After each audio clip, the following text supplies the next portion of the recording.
Alright, we live. Oke, kita lagi menunggu nih sekarang nih. Oke.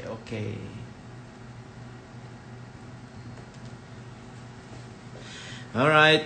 First, enggak first. I think udah keempat atau kelima tuh. Hai. Hai, halo semuanya. Ini sambil menunggu Pak Hermanto online ya, live ya. Oke. Nah.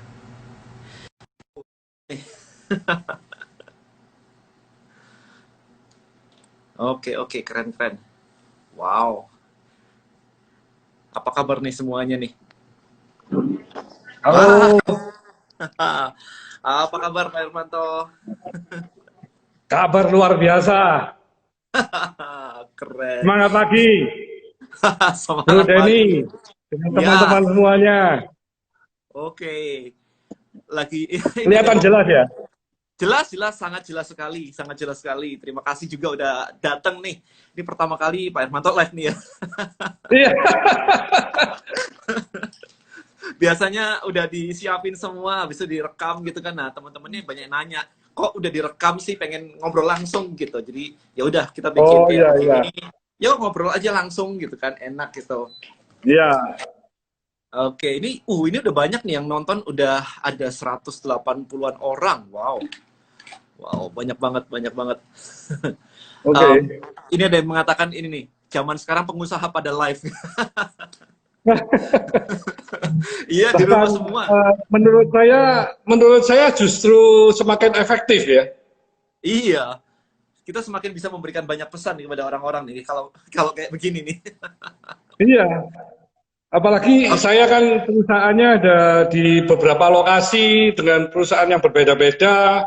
Jadi dengan adanya Zoom ini selain mengirit dari sisi biaya juga sangat efektif dan action-actionnya itu lebih cepat. Lebih cepat ya, nggak usah travel ke sana gitu kan, ketemuan gitu kan. Iya, ini salah satu perubahan yang sangat positif karena COVID ya. Karena COVID.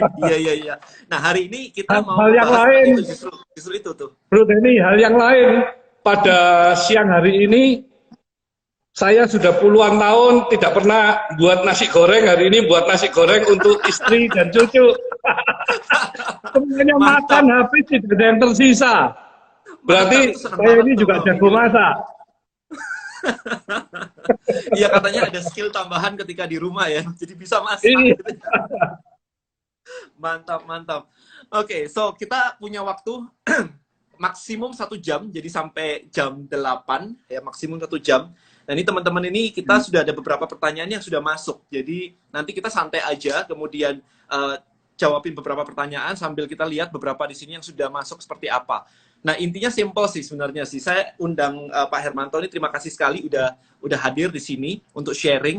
Jadi kita ya sebenarnya pengen sharing kepada banyak orang gitu kan, bahwa ini itu memang kejadian dunia. Ya, COVID ini betul. memang dunia yang kena.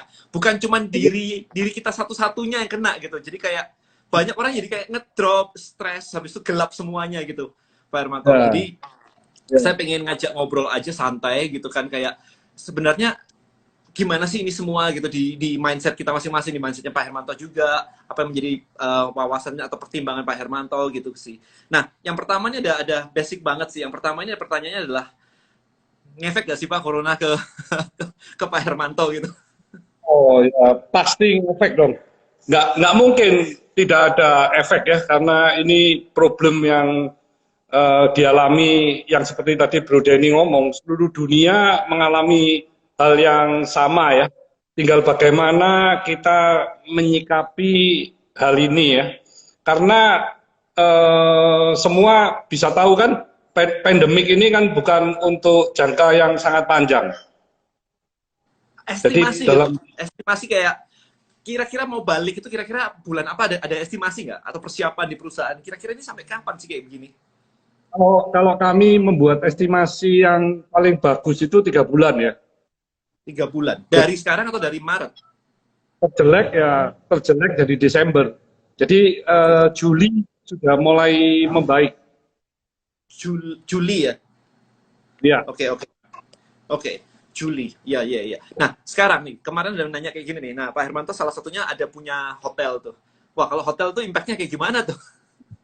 Aduh, kalau hotel ini mendekati 6-7% aja okupansinya ya. Enam Jadi tujuh persen kebetulan okupansi. Pasa hotel ini kan kamarnya asalnya 500, saya buat beberapa kamar menjadi satu, menjadi suite, sehingga akhirnya kuncinya cuma 388. Tapi kan tetap ada karyawan ratusan di sana ya, dan akupansinya memang sangat rendah.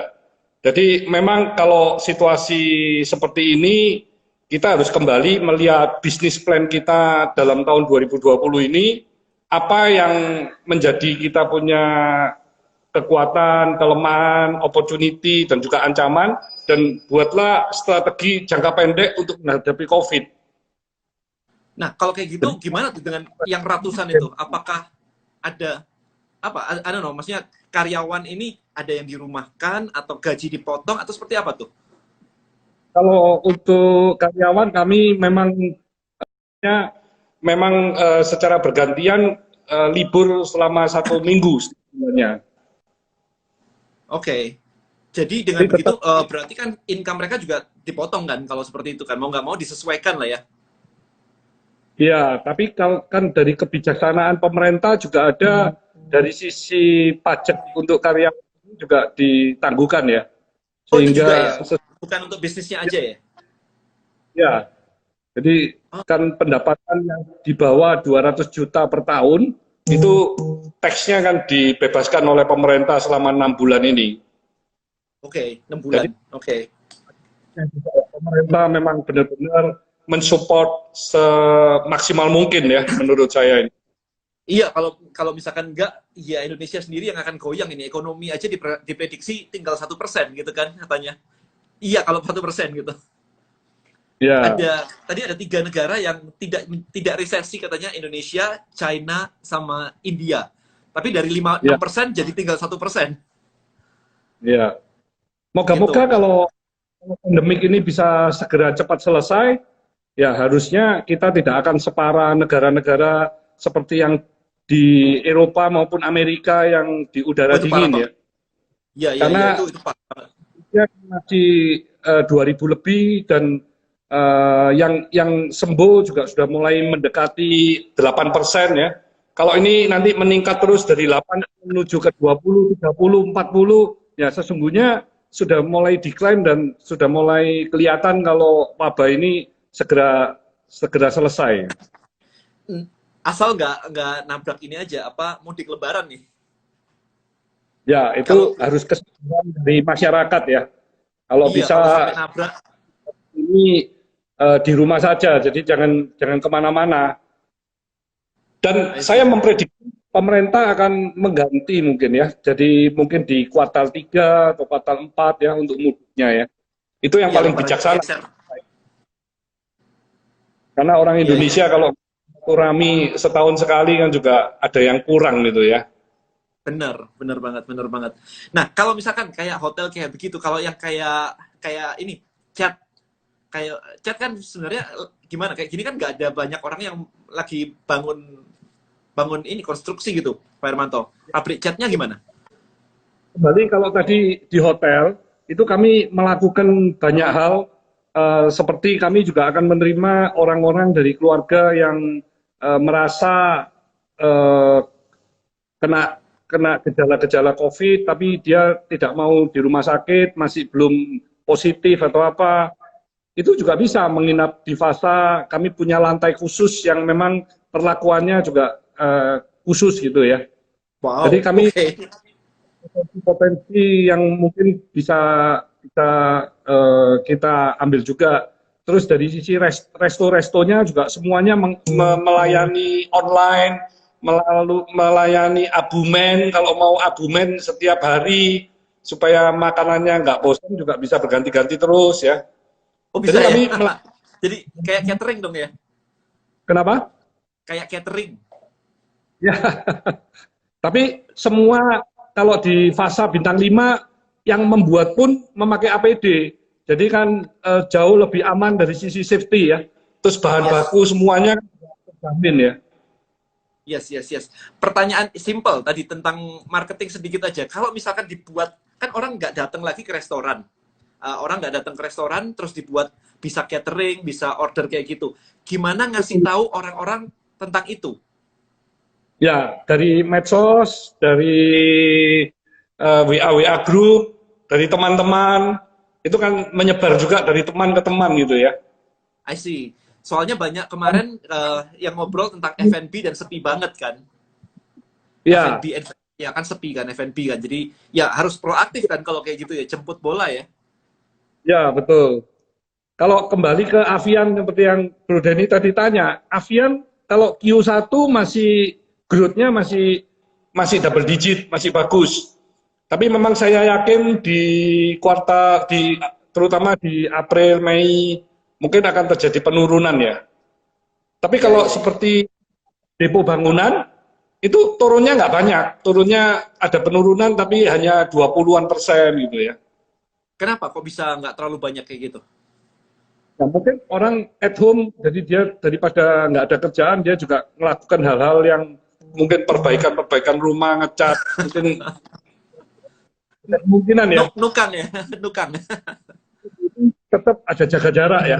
Jadi kami tetap melakukan aturan-aturan yang memang supaya pandemik ini tidak malah menyebar gitu. Pasti, iya sih, itu penting banget. Oke, sebentar, buat teman-teman sekalian, kalau misalkan ada pertanyaan, silahkan langsung aja diketik di situ, nanti saya bacain ya. Silahkan langsung ditanyain aja nih, kebetulan kita live bareng langsung dengan Pak Hermanto nih. Nah, sekarang nih, sambil menunggu teman-teman ada pertanyaan atau enggak, nah ini kan Pak Hermanto kan bisnis ada banyak banget kan, kemarin ada 36 BU ya, kalau nggak salah ya, bisnis unitnya ada 36-an gitu. Nah, yang mana yang paling terimbas, yang mana yang paling naik malah? Apakah ada yang malah naik dengan kondisi kayak begini? Imbas hotel ya, Kalau pasti yang hotel terimbas lah. kalau yang tadi hotel terimbas, properti juga kena ya. Tapi dari sisi seperti cat itu juga nggak terlalu kena juga. Pipa juga nggak terlalu ya. Tapi menurut saya akan ada penurunan di bulan April dan Mei ya. Jadi kami tetap tidak melakukan apa untuk karyawan semua tidak melakukan penambahan karyawan. Jadi karyawan yang ada itu yang kami atur bagaimana bekerjanya agar tetap mengikuti kedisiplinan aturan-aturan yang kami buat, jaga jarak, juga hand sanitizer, cuci tangan, dan pengelompokan-pengelompokan di tiap-tiap tim, termasuk WC-nya juga dibedain, tempat makannya dibedakan. Jadi kami kelompokkan supaya kalau ada satu yang kena, yang lainnya bisa kami isolasi atau bisa dilakukan cek yang lebih intens itu. Kalau Nah kalau Cleo, yang ini di kuartal 1 growth-nya double digit dan di bulan April ini setiap hari saya pantau naiknya 30-an% juga Mas Ian. oh Jadi malah naik ya? Ya karena banyak orang di rumah beli gitu kali ya. iya, jadi memang termasuk kebutuhan pokok ya. Jadi Clio tetap naiknya normal dari tahun ke tahun ya naiknya 30-an% sih. 30-40% itu sudah lumrah ya tiap tahun ya. Tiga puluh empat puluh Kalau persen ya. itu adalah kosmetik, karena perusahaan kosmetik kami kan membuat hand sanitizer. Oh Nah, iya. hand sanitizer juga membuat, nah itu Holy hand sanitizer ya. Ini permintaan satu bulan ke depan masih full ya, full capacity. Karena kami juga menunggu kemasan import, menunggu alkohol juga. Jadi memang ada kendala-kendala lain yang dengan kenaikan omset yang begitu besar cepat itu ya. Tapi kalau misalkan harus import segala begitu, dolar juga naik kan sekarang kan. Berarti kan harga-harganya juga pasti akan mengikuti. Ya, tapi kami menjual harganya itu masih harga normal ya. Sebotol kan masih 11 ribuan itu ya. 11 ribuan masih masih oke lah ya, masih masih terjangkau banget Ini lah. Nah, benar-benar ini bisa membunuh bakteri. ya ini kayaknya Ya, lumayan sih kemarin etanol ya soalnya ya. Etanol 80% ya. Kualitas kualitas ekspor kan kemarin. Nah, ini mulai ada pertanyaan masuk nih, Pak Hermanto. Ini ada pertanyaan dari Alwi Hakim ya. Setelah pandemi, strategi apa yang cocok bagi bisnis? wah ini general juga sih sebenarnya sih. Tapi Pak Hermanto punya strategi khusus kah maksudnya setelah pandemi ini selesai, restartnya tuh kayak gimana gitu, biar kita tuh nggak telat. Menurut saya COVID ini tidak terlalu akan banyak perubahan ya. Mungkin perubahan perilaku kita lebih disiplin untuk mencuci tangan, lebih apa menjaga kebersihan. Kalau Masker penting. sisi bisnis, menurut saya tidak ada perubahan yang menyolok, kecuali ini tadi teknologi ini ya. Teknologi ini sudah merubah dalam masa COVID ini, orang tidak perlu bepergian lagi, tapi bisa berkomunikasi dengan Zoom, dengan Google, Hangout, Meet. Nah ini semua ini akan mempengaruhi kecepatan. Karena di masa sekarang ini kan bukan perusahaan besar yang mengalahkan perusahaan kecil atau perusahaan internasional yang mengalahkan perusahaan kecil, tapi perusahaan yang cepat yang bisa memenangkan persaingan. Jadi speed ini sangat penting menurut saya, dan dengan adanya teknologi ini segala sesuatunya kalau memang kita bisa memanfaatkan teknologi ini dengan benar, wah ini perusahaan semakin efisien dan semakin cepat, terutama Nah, yang mempunyai banyak ya. yes, tadi Pak Hermanto kan bilang bahwa speed itu salah satu yang krusial banget ketika kita membangun sebuah bisnis gitu kan. Apalagi ke depannya ya, speed itu penting banget. Nah, bisakah Pak Hermanto menggambarkan yang dimaksud cepat itu seberapa cepat? Karena buat audiens nih, buat audiens kita nih pada malam hari ini, kecepatan mereka di kepala mereka itu beda-beda dan biasanya malah cenderung lambat. Punya ide, eksekusinya itu kayak tunggu dulu lah gitu kan. Kemarin ada satu hal yang lucu banget nih Pak Hermanto. Ada satu orang bilang ke saya nih, saya kemarin habis nemuin produk, saya tes, saya jual di sosial media, laku banget, habis itu saya berhenti jualan. Saya nanya, kenapa kok berhenti jualan? Karena saya nggak siap katanya, saya nggak siap tim saya. Loh, terus kok berhenti, lu ngapain? Saya belajar lagi gimana handle timnya. Mati nggak kayak gitu. Habis itu kan jualan barang yang sama, nggak laku lagi udah. Momentumnya udah lewat gitu. Iya, Kalau Pak jadi Hermanto gimana? Speed itu gimana? ya menurut saya kalau memang kita mempunyai satu produk yang mempunyai diferensiasi yang sangat jelas ya, dan momen-momen di saat ini juga mempunyai peluang yang luar biasa ya, harusnya kita punya kekuatan itu bisa segera di apa dipromosikan atau apa supaya bisa mendapatkan sales revenue yang meningkat luar biasa loh ya. Jadi menurut saya kembali, biasanya banyak orang mempunyai strategi, mempunyai keinginan, mempunyai ide, tapi tidak dieksekusi. Maksudnya cuma dibayangkan aja. Nah, menurut saya kalau sesuatu yang bagus, apalagi punya tim yang juga bagus, setelah digodok semuanya menyetujui ide itu langsung jalan. Jadi kalau saya ini produk baru yang mau launch, itu mulai dari desain, dari kemasan, dari riset R&D, dari launching, itu kalau bisa dalam waktu 1 minggu sudah bisa launching. Jadi semuanya berjalan.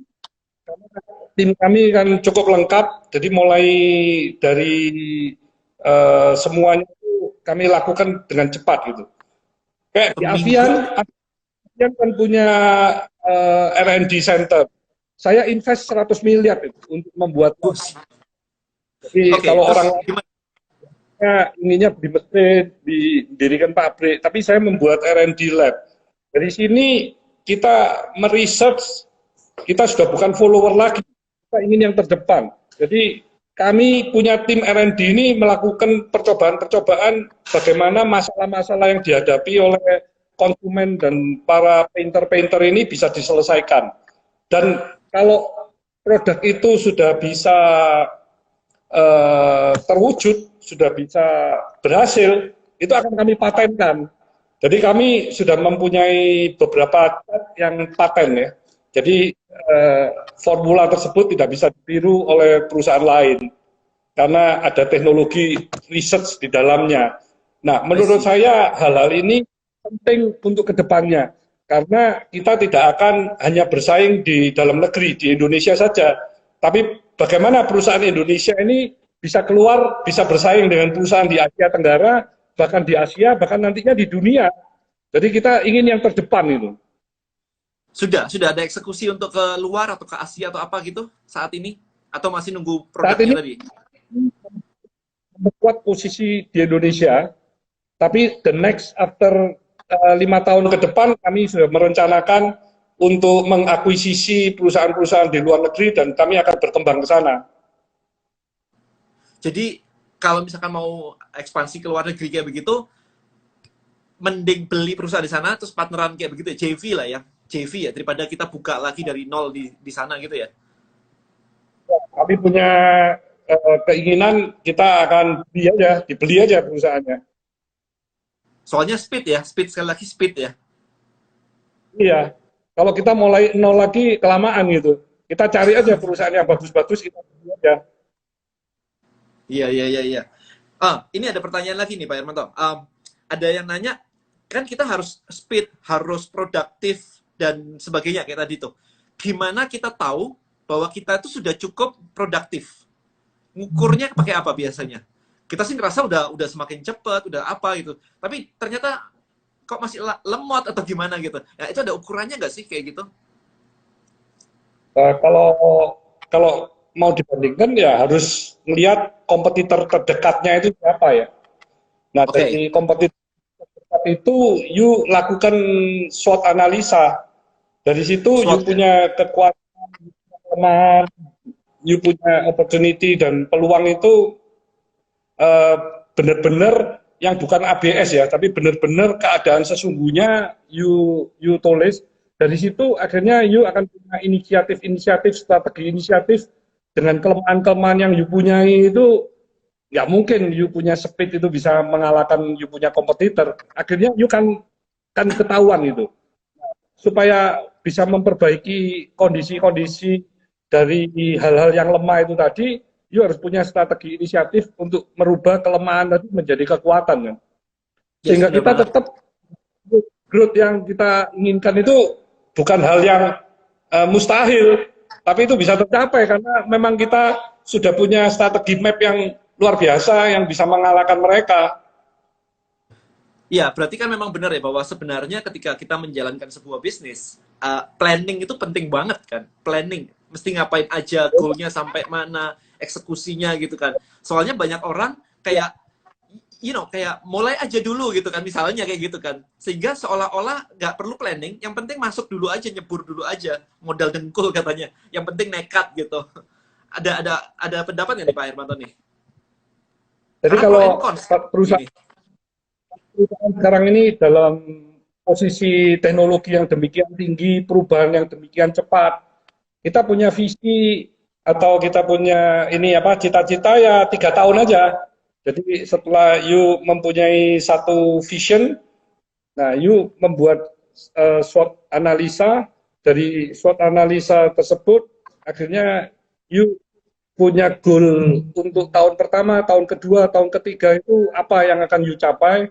Nah, strategi-strategi yang you punya itu bagaimana. Setelah itu you rumuskan semua, yang paling di akhir ya action plan. Jadi action plan-nya ini yang mesti dipantau setiap setiap bulan, bahkan kalau perlu setiap minggu, setiap saat you liatin terus. Kalau tidak sesuai berarti next month itu apa yang you lakukan lagi. Jadi akhirnya goal Evaluasi. bisa mencapainya gitu. Jadi sesuatu Iya, itu iya. bukan hanya yang di langit tapi terus tidak melakukan apa yang seharusnya kita lakukan. Iya, kebanyakan gitu ya, kayak punya mimpi gitu, tapi lupa dibawa bangun. Iya kan, banyak mimpi tapi Tidak lupa melakukan, dibawa bangun. iya, tidak melakukan apa-apa ya, ya tidak mungkin mimpi itu bisa terrealisasi. Benar banget. Nah, ini ada beberapa orang yang memang waktu kena COVID gini kena terimpact paling besar nih. Ada beberapa yang mengatakan bahwa bisnis mereka fashion di Tanah Abang. jadi benar-benar offline. Ya, jadi bisnisnya fashion di Tanah Abang. Ada yang bisnisnya bikin event. Sementara sekarang nggak boleh bikin event sama sekali kan. Berarti benar-benar kayak off banget, mall tutup. Nah, ada nggak saran? Itu mesti ngapain sih mereka kayak gitu? Karena kalau misalkan buat makan aja mungkin nggak cukup. Ada saran nggak Pak Hermanto kira-kira kayak gitu mesti apa? Apakah mesti oke, kita jualan semuanya jualan kayak begini, hand sanitizer, masker, atau gimana tuh? Memang kalau bisnis kalau kena COVID ini bisnis-bisnis tertentu kayak di mall sudah tutup ya. Kalau jualan di offline aja ya, kalau mau belajar ya mulailah berjualan di online. Jadi situasi COVID ini memaksa orang untuk mempunyai strategi apa menghadapi COVID ini. Nah, dalam situasi ini setiap bisnis yang terkena dampak ini kan tidak sama. Kalau yang fashion, dia bisa saja dia mengembangkan masker, APD, ya, karena ini masih ada hubungan dan itu permintaannya kan luar biasa banyaknya, unlimited ya. Masker pun ini dicari orang gitu. Saya punya essential oil ini aja juga naik banget nih. Imun booster kayak gitu-gitu kan, karena kesehatan kan ya. Nah, misalnya dia akhirnya karena tidak mempunyai satu penghasilan yang tetap, dia mulai memasarkan produk-produknya Bro Denny misalnya, atau mulai masuk ke MLM atau yang mereka bisa create untuk mendapatkan something gitu ya. Jadi jangan diam. Jangan diam, iya. Karena kalau jangan diam, nggak mungkin dong amunisinya cukup, kecuali memang perusahaannya itu sudah berjaga-jaga menghadapi krisis. Dia sudah menyiapkan dana untuk bisa bertahan sampai bertahun-tahun. Nah itu nggak apa-apa.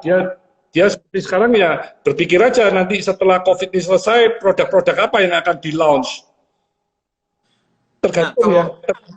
Makanya banyak orang yang kalau dalam situasi mempunyai penghasilan lebih, jangan lupa untuk menabung, karena menabung ini justru kalau kondisi-kondisi sekarang kan sangat penting gitu. Atau mempunyai passive income, mempunyai saham, mempunyai investasi di mana-mana. Akhirnya meskipun pekerjaannya hilang pun kan tidak perlu worry gitu.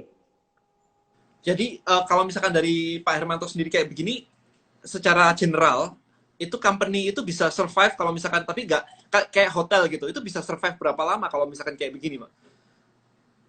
Loh, karena saya di holding kan mendukung, karena saya dukung ya, gitu ya. Masalah. Iya. Soalnya tadi ada beberapa yang nanya. Iya, soalnya ada beberapa yang nanya gini nih, kalau misalkan nih sampai pandemik ini berkelanjutan yang kita tidak tahu gitu kan, apakah harus ada kayak PHK, kemudian THR nih gimana gitu, banyak banget yang nanya kayak begini nih, saya catetin satu-satu nih. Ya, makanya itu sangat tergantung dari perusahaan dia bekerja itu di mana ya. Masing-masing ya, kalau gitu ya. Setiap perusahaan itu harusnya kan punya plan bagaimana untuk menghadapi krisis. Indonesia ini kalau mengenai krisis ini kan bukan hanya masalah baru tahun ini. Kita ngalamin mulai tahun 78 atau sebelum tahun 78 juga banyak sekali mengalami banyak sekali devaluasi ya. Yang mungkin yang paling dekat dengan COVID ya di tahun 2008, tapi itu tidak terlalu dampak di Indonesia, yang kena di 97 sama 98. Nah, kalau kejadian di 97 98 itu Avian dan seluruh grup, seluruh anak perusahaan tidak ada yang tidak bisa membayar hutang. Kami semuanya perusahaan berjalan dengan lancar. Kenapa? Karena kami tidak greedy. Nah, banyak perusahaan-perusahaan ini dia menghitungnya ini kalau hutang US dollar misalnya tahun 97 98 itu bunganya hanya 45%, depresiasi 1 tahun cuma 5%, di total 10%. Kalau pinjam rupiah bisa 24%, berarti kalau pinjam US dollar saving 14%, tapi begitu US dollarnya melambung 5-10 kali lipat, dia nggak bisa bayar dan menyalahkan kondisi. Wah ini kondisi karena devaluasi, salah ini, salah itu, semuanya disalahkan, perusahaan sendiri nggak Iya. bisa bayar. Ya, ini bukan satu karakter dari pengusaha yang bagus sesungguhnya. Karena kalau yang bagus, you mesti memperhitungkan bagaimana you punya perusahaan itu dalam kondisi apapun itu tetap bisa eksis dan bisa yang terdepan. Oke, ya harusnya idealnya memang seperti itu sih Pak ya. Tapi ya memang banyak banyak banget teman-teman kita semua itu yang memang fondasinya belum sekuat itu gitu kan ya. Masih Ya, UKM, masih ada startup yang masih bleeding kayak gitu kan. Apalagi masih bleeding gitu. Apalagi kalau pinjaman utangnya banyak banget ya. betul. Kenapa? Karena tamak lagi kan. Jadi dia ingin membesarkan usaha melebihi dari kapasitasnya sendiri. Jadi hutangnya mungkin berlebihan. Sehingga dengan situasi COVID ini benar-benar bisnisnya kan habis. Ini Nah, menarik nih, apa Pak. menurut saya karena situasi COVID ini memang benar-benar tidak ada yang menduga, ya jalannya ya bicaralah dengan pihak bank. Yuk beritahu kondisi yang sesungguhnya. Karena ini kan bukan akal-akalan atau bukan memang perhitungannya kan tidak pernah diperhitungkan ada kejadian seperti ini. Tapi yang Harusnya penting kan iya jangan Pak. tanggung jawab gitu. Iya, iya, iya, iya. Nah, ini ada yang mengatakan Pak Hermanto, saya salah satu seseorang yang mengikuti Bapak, sosok pengusaha luar biasa, begitu hormat dan sayangnya kepada orang tua. Oh iya, apa hikmah yang Bapak ambil dari COVID-19 ini? Selain teknologi dan semakin cepat gitu tadi, Kenapa? nggak selain teknologi semakin maju, semakin cepat, semakin efisien kayak begitu, apakah ada hikmah lain sebenarnya dari kejadian ini semua? Selain bisa masak nasi goreng, Saya memang saat ini hanya di rumah saja ya. Jadi kebetulan papa mama saya juga ada di Singapura. Jadi ya cuman hubungan per telepon aja. Jadi saya memang merasakan yang sebelumnya berhubungan dengan banyak relasi, banyak keluarga demikian eratnya, sekarang kita harus sendiri saja. Jadi di rumah saja dengan orang yang di rumah ya, makanya komunikasi memakai video call ya, ini sangat penting.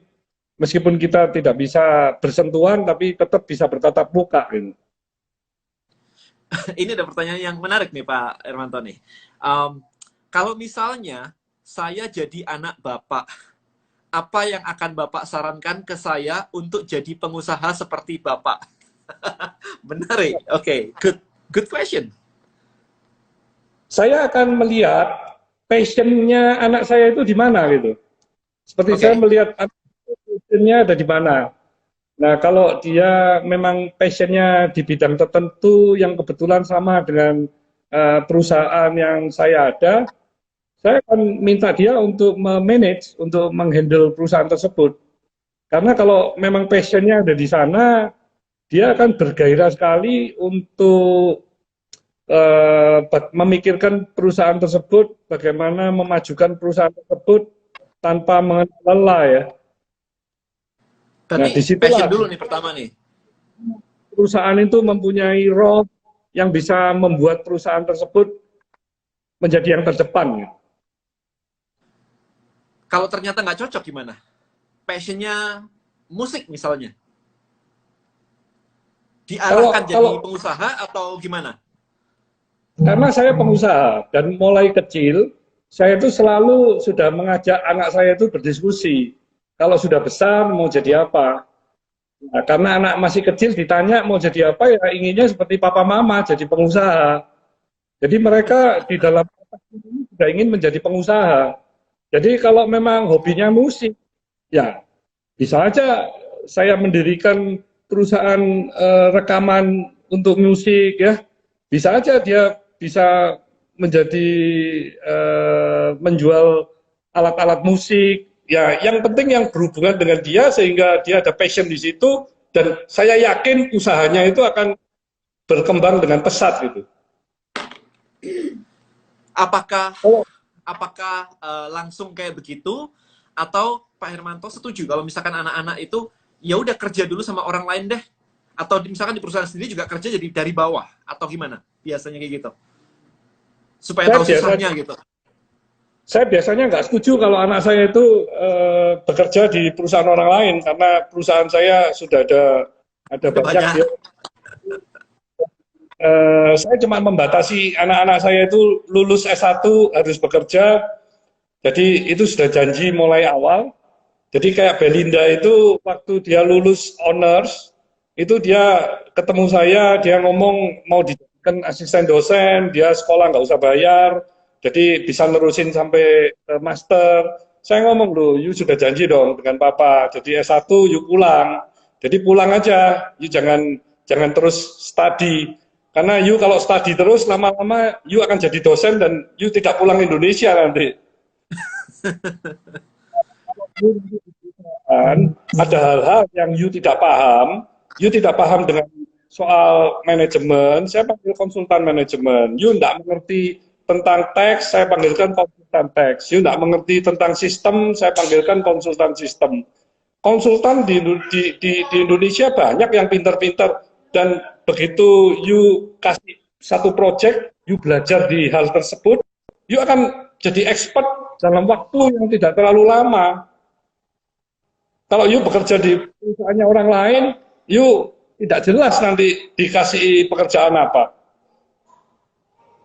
Waktu Ya, ini yang kan penting berarti kita hidup, menurut saya, momen yang paling penting itu usia 20 sampai usia 65. Ya, di bawah 20 ya masa remaja, masa anak-anak. Kalau di atas 65 ya mungkin retirement, sudah retired ya. Jadi di usia 20 sampai 65 ini usia paling produktif, yuk pergunakan dengan sebaik-baiknya, karena waktu ini tidak bisa dibeli ya. Jadi benar-benar waktu ini sangat berharga gitu. Nah, saya tidak mau menyia-nyiakan anak saya ini untuk belajar kemana-mana yang tidak jelas gitu. I see. Iya, dari tadi memang ini ya, konsepnya adalah selalu waktu ya, waktu gitu ya. Memang itu paling paling penting banget. Ya, saya juga belajar ke luar negeri banyak banget untuk dikasih tahu memang find the best, belajar dari yang the best. Caranya kayak begitu, Ya, biar cepet aja. Kalau enggak memang buang-buang waktu gitu kan. betul. Nah, seru banget. Nggak kerasa udah 40 menit nih, kita kurang 20 menit aja nih. Oke, so, kemudian berikutnya adalah cara Pak Hermanto nyari direktur kayak apa ya? Nah, manusia ini Attitude, memang yang skill. ada bisnis, tapi kalau people-nya ini nggak tepat, ini berat ini. Jadi memang kami ada tim HR strategik yang bagaimana kami juga membuat satu grading. Jadi di semua level ini mereka kalau memang dari sisi kinerjanya baik, dari sisi value-value perusahaan dijalankan dengan baik juga. Nah, itu kalau gradingnya dia naik, dia tidak ada batasan, dia bisa sampai level yang paling tinggi kan. Itu yang kami lakukan. Tapi kalau pertumbuhan kami ini lebih cepat, nah biasanya yang dari dalam ini tidak keburu gitu. Jadi otomatis kami akan ngambil dari luar ya. I see, Jadi iya, memang iya. kami trainingnya dari value-value-nya cocok nggak dengan value yang kami punya gitu. Value, oke, Kalau value. yang kedua baru lihat capability-nya oke nggak untuk menduduki jabatan tersebut. Apakah kalau misalkan kayak direktur gitu juga, misalkan dia butuh untuk belajar sesuatu tentang, let's say, teks gitu, tetap akan dipanggilkan konsultan teks untuk membantu gitu ya? Oh Nggak ada enggak, masalah kan ya? di situ dia sudah harus specialty. Kalau teks sudah ada specialty teksnya kan, Get it, karena nggak understand. mungkin meng-hire level director tapi kita masih mau ngajarin lagi. Ya, Oke, dia sudah harus bisa memberi kontribusi ke perusahaan. oke, oke, get it. Menarik, menarik. Oke, so ini bagaimana solusinya menghadapi birokrasi di Indonesia yang cukup panjang dan lama. Misalnya, paten yang Bapak maksud tadi, pasti membutuhkan waktu yang cukup panjang, dan ini mempengaruhi speed dari perusahaan. Ya, ini faktor eksternal yang memang kami sudah tahu, dan pemerintah kan sesungguhnya kalau tidak ada COVID ini ada Omnibus Law yang bisa membuat aturan-aturan itu lebih simpel dan seluruh wilayah di Indonesia ini menjalankan aturan yang sama. Tapi ini agak tertunda. Jadi saya ini dan seluruh perusahaan tidak pernah mengharapkan sesuatu dari pemerintah sesungguhnya. Jadi kami mencari apa yang bisa kami lakukan dengan maksimal tanpa pernah menyalahkan siapapun yang ada di lingkungan kami gitu. Karena kalau nyalahin nggak ada ujungnya gitu ya. Ini juga punya R&D riset yang mana riset ini sudah berjalan 2 tahun. Saya sudah mengeluarkan uang puluhan miliar. Tujuannya riset ini adalah membuat bahan-bahan yang selama ini Indonesia masih impor, tetapi bahan bakunya melimpah di Indonesia. Jadi saya datangkan dokter-dokter yang di luar negeri, yang orang Indonesia, saya minta kembali, saya minta dia untuk membuat produk-produk yang bisa membuat perekonomian Indonesia ini lebih kuat, sehingga karena tidak perlu import lagi. Tapi tentunya saya mesti import banyak hal ya, reaktor, mesin-mesin, alat-alat lab. Nah ini kalau di Singapura, wah ini sama negara didukung ini. Kalau saya bukan didukung, malah dipersulit itu perizinan segala macam ya. Jadi saya memaklumi lah, memang kondisi Indonesia seperti ini. Tapi saya melakukan yang terbaik untuk Indonesia. Sih, ya. Ya Indonesia memang beginilah ya. Kita lakukan yang terbaik yang kita bisa gitulah ya, sebaiknya kayak begitu. Ini ada tadi yang satu orang bertanya nih, saya tadi kelewatan. Dia mau ada perusahaan yang diakuisisi, mesti hubungin siapa nih? Kayaknya Pak Hermanto tiap tahun ada akuisisi banyak perusahaan nih. Jadi ada satu nih pengen diakuisisi, itu mesti ngontak siapa Pak Hermanto?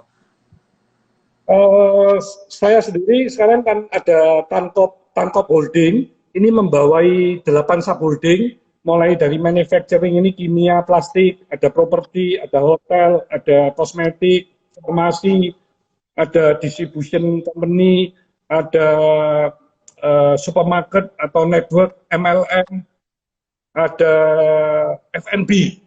Nah, dari 8 subholding ini saya sudah nggak nambah lagi nih. Jadi kalau ada bisnis-bisnis yang kira-kira kami bisa masuk, kami bisa menjadi partner, itu biasanya saya melihat dulu cocok nggak dengan saya punya subholding yang ada ini. Sekarang ini saya akan mendirikan private equity. Jadi kalau ada perusahaan-perusahaan yang secara revenue-nya sudah memenuhi syarat, bisa IPO, kami akan masuk. Goalnya IPO ya?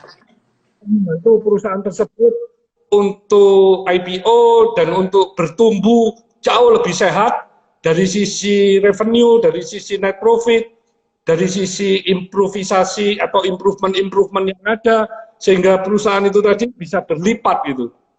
Target IPO gitu berapa tahun Pak Hermanto setelah misalkan akuisisi gitu ya, habis itu berapa tahun itu? Apakah kayak 2 tahun, apa 5 tahun atau berapa tuh? 5 bulan sampai 6 bulan. 5 bulan sampai 6 bulan. Oke. Itu namanya speed itu. Oke. Nah, tadi ada kriteria minimum revenue, boleh di-share kah? Kalau misalkan mau akuisisi, kriteria minimum revenue tadi boleh di-share kah? 300 miliar per tahun. Oke. Pokok revenue ya itu ya, bukan net profit, bukan apa ya, pokok revenue dulu ya. Kalau dari sisi F&B, kalau F&B saya juga masuk di bisnis ini. Kenapa? Karena saya melihat ini sesungguhnya semua bisnis saya ini related ya. Jadi mulai dari cat, saya banyak ekspansi, akhirnya saya masuk properti, di properti, terus ada lahan-lahan cocok untuk hotel, saya masuk di hotel. Nah, di hotel saya ketemu dengan chef, ketemu dengan GM semuanya. Akhirnya saya berpikir F&B. Jadi kalau you bisnis apapun yang saya punya, kalau you tanya runtunannya itu pasti ada itu. Nah, contoh kalau di F&B di Indonesia ini hampir semua itu dikuasai oleh asing. Jadi saya melihat, wow, kenapa ya orang Indonesia kita kok nggak punya satu chain F&B yang bisa menguasai Indonesia gitu. Ayam goreng dari luar negeri, pizza dari luar negeri, Iya. dari luar negeri. Indonesia apa? Kita kok nggak ada gitu. Nah, ini akhirnya saya tergerak. Tapi saya memang belum punya partner-partner selain Burgusi ya. Saya Burgusi kan sudah masuk ya.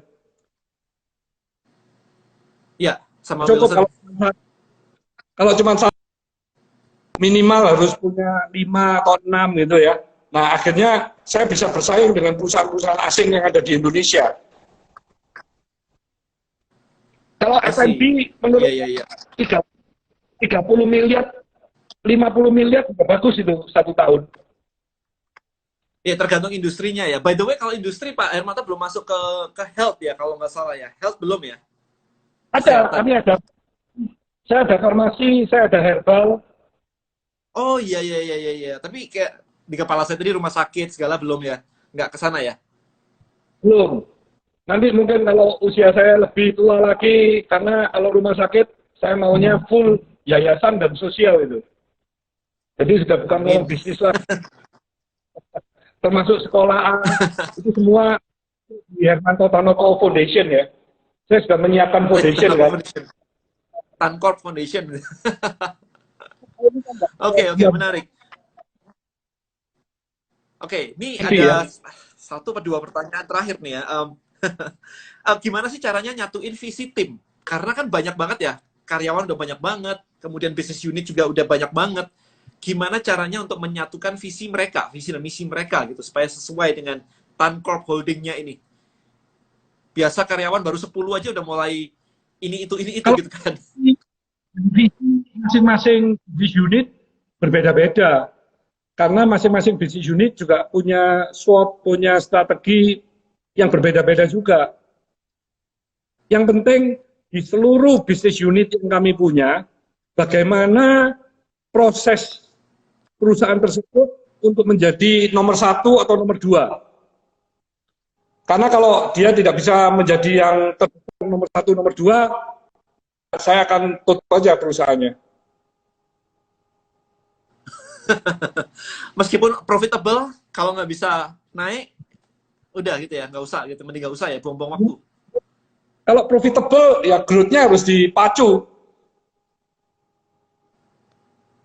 Kalau bagaimana berarti bisa lebih besar dari kompetitor atau dari national growth, sehingga kita untuk menuju ke nomor 1, nomor 2 itu kan tinggal tunggu waktunya saja.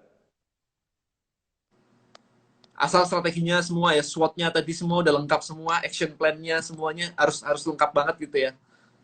Iya. Makanya harus agility ya. Kami punya value perusahaan ini kan fokus, integrity, nasionalisme, teamwork, dan agility. Dan semuanya ini ada level -1, level 1, 2, 3, 4, 5 gitu. Oke. Ini tadi ada yang nyambung nih tentang anak nih, ada yang melanjutkan nih, kayaknya tadi belum puas dia. Saya lanjutkan pertanyaannya ya Pak. Jika passion anak Bapak berbeda dengan usaha Bapak, lalu Bapak melihat income-nya tidak jelas menurut Bapak, apa yang Pak Hermanto sarankan ke anak Bapak? Harusnya ya langsung tadi ya, bener-bener kok bisa nurut gitu loh Pak, kalau misalkan disuruh masuk ke company gitu kan. Saya punya anak, dikasih terus disekolahkan di luar negeri tanpa ada komunikasi. Jadi komunikasi itu sangat penting. Anak saya waktu sekolah di luar negeri, setiap bulan saya dan istri saya datang untuk menjenguk. Setiap hari ditelepon, tidak pernah tidak ditelepon. Jadi akhirnya hubungan antara saya dan anak ini kan demikian dekatnya, dan kami sudah tahu anak juga tahu apa yang diinginkan oleh orang tua. Jadi waktu Komunikasi ya. teman-teman saya ngomong saya anak sekolah luar negeri nanti nggak pulang atau apa, saya cuma ketawa aja. Nggak mungkin anak saya itu nggak pulang. Setiap bulan saya bawakan rawon, saya bawakan soto, kepinginnya makanan Indonesia, bisa nggak pulang? Ya, komunikasi sih ya. Kemarin, kemarin ini ada yang lucu nih, Pak Hermanto.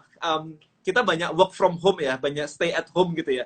Dan ternyata angka perceraian di Cina meningkat drastis. Jadi setelah suami istri ketemu di rumah, itu malah meningkatkan angka perceraian itu. Berarti kan komunikasi ini benar-benar parah kan sebenarnya kan? Iya, kalau seharusnya begitu work from home di rumah terus ya semakin lengket lah. Harusnya kan?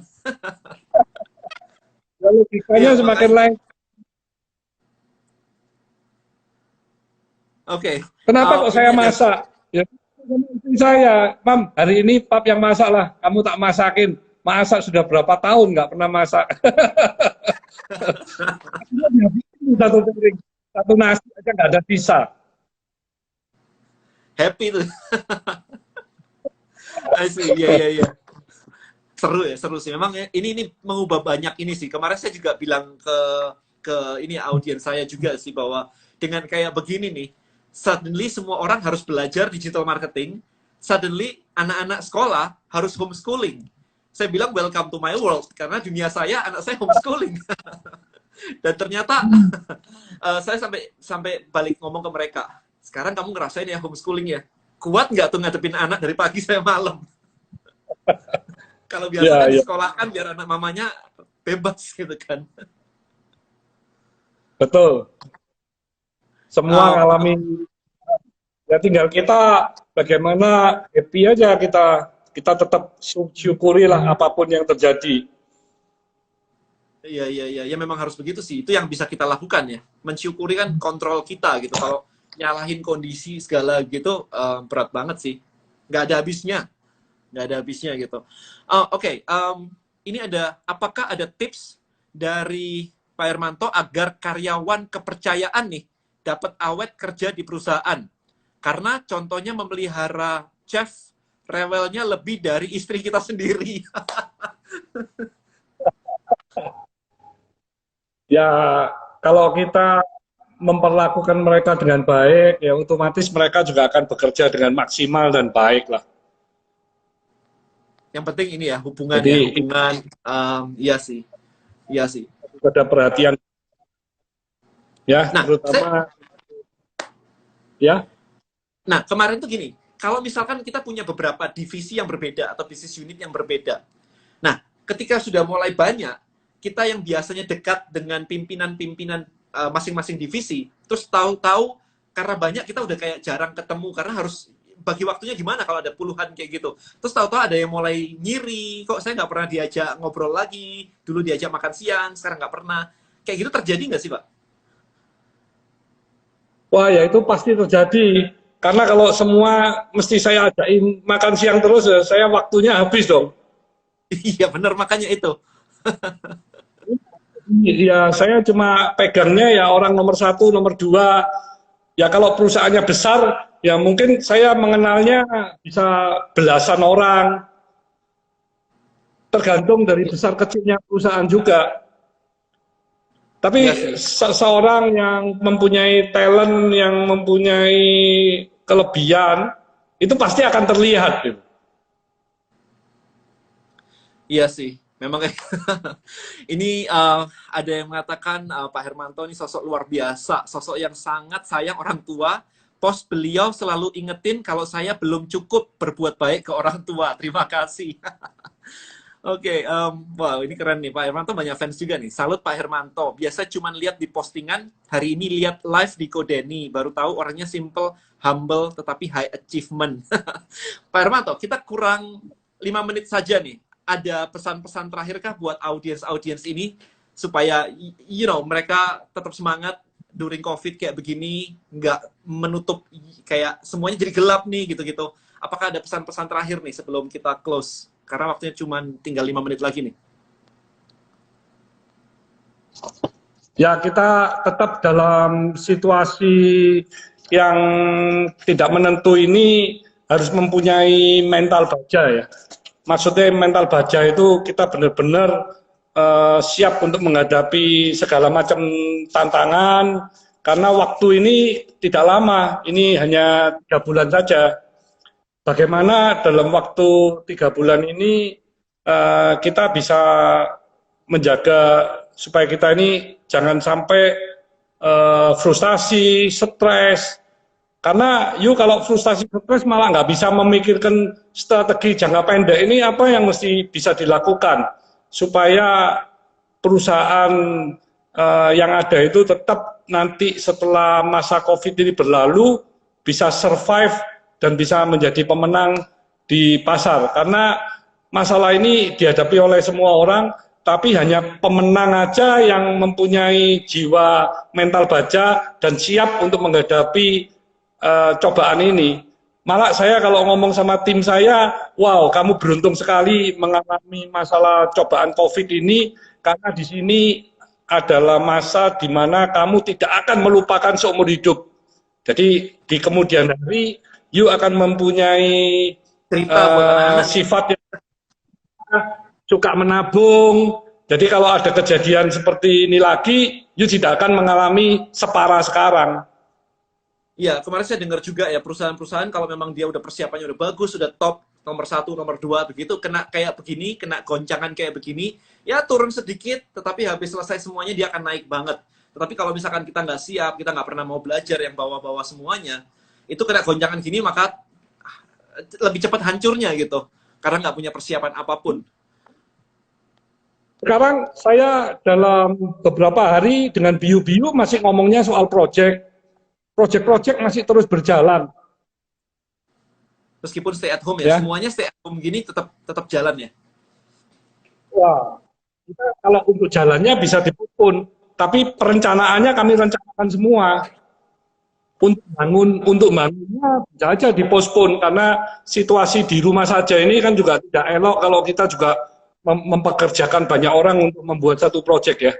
Tapi dari sisi perencanaan, desain, dari sisi pematangan untuk satu project kami tetap jalankan. Jadi yang bisa dilakukan, yang harus dipospon, dipending ya udah mau nggak mau dipending kan, kayak gitu kan ya Pak. Ya. Oke, baik. Ini waktunya juga sudah habis. Terima kasih sekali lagi Pak Hermanto udah menyempatkan waktu berbagi kepada audiens. Terima kasih sekali lagi. Dan juga terima kasih buat teman-teman semuanya. Stay safe ya everyone ya. Jangan lupa untuk tetap follow Pak Hermanto Hatanoko, di follow, kemudian follow juga saya Denny Santoso, karena saya akan datang lagi juga dengan Denny Santoso Talk yang berikutnya dengan mengundang para narasumber yang amazing banget supaya Anda bisa belajar juga bersama-sama. I think itu aja dari saya, dari kami berdua. Selamat malam and thank you and bye bye. Ya, terima kasih. Salam bahagia, sehat dan sukses untuk kita semua. Amin. Thank you Pak Hermanto. Thank you.